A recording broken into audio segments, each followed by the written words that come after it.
wanted to talk about this shot of Mount Fuji, and it's actually shot at this place called Chureito Pagoda. Now, this is located in Fuji Yoshida City, and it's a shot that I've wanted for such a long time.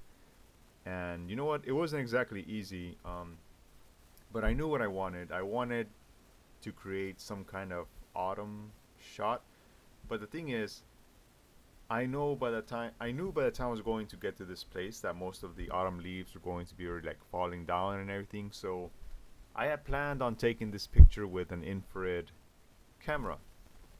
What I hadn't planned on doing was taking this during the sunset because infrared photos look best. They look best like in the middle of the day.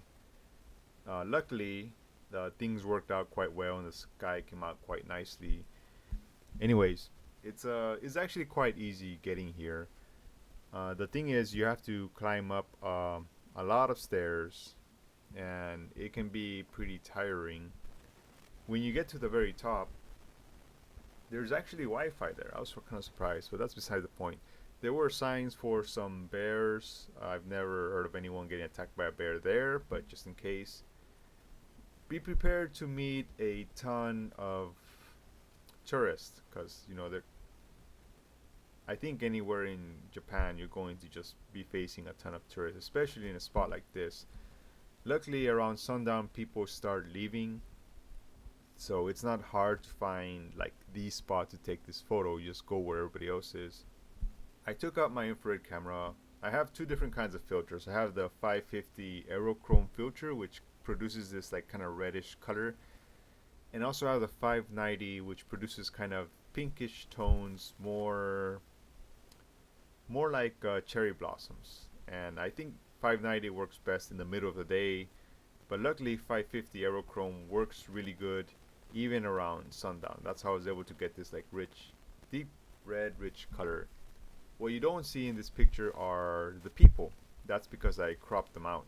Actually, if you saw the original photo, there's just too many of them. But I think it works out quite well because I edited this picture to be 16:9 ratio, which is pretty good for prints. So I stayed there quite a while. I took a bunch of shots from all kinds of angles, and then I went ahead and edited in Adobe Lightroom. Now, when it comes to infrared photos, you don't actually have to edit that much. Just so you know, these pictures can't be taken on a normal camera with the infrared filter. This is only possible with a fully converted full spectrum camera, which I have, and it has like an infrared filter that you need to tell the camera which tones, or to tell the camera which spectrum to see. So that's how I got this photo. I'm quite happy. I invested in this camera long ago, and I'm able to create pictures that most people will never get. I'm also really lucky that I got to see Mount Fuji, because it's called the Shy Mountain because it's usually covered by a bunch of clouds. I was in Fuji Yoshida or Kawaguchiko for, I say, about 6 days. Most photographers only go for one day and then they go back. But I knew that it was going to be tough to get this picture because you just never know when the clouds are going to be covering the mountain. So that's why I got just almost about a week in this city. The first day I got there, it was clear, so I went straight to this shot.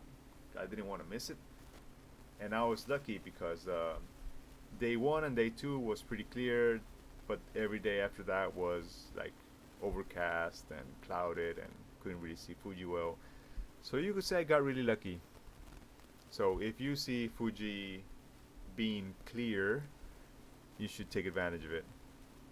Anyways, it's worth going out there to Fuji Yoshida and staying there a few days, not just one day. And yeah, let me know what you think about this shot.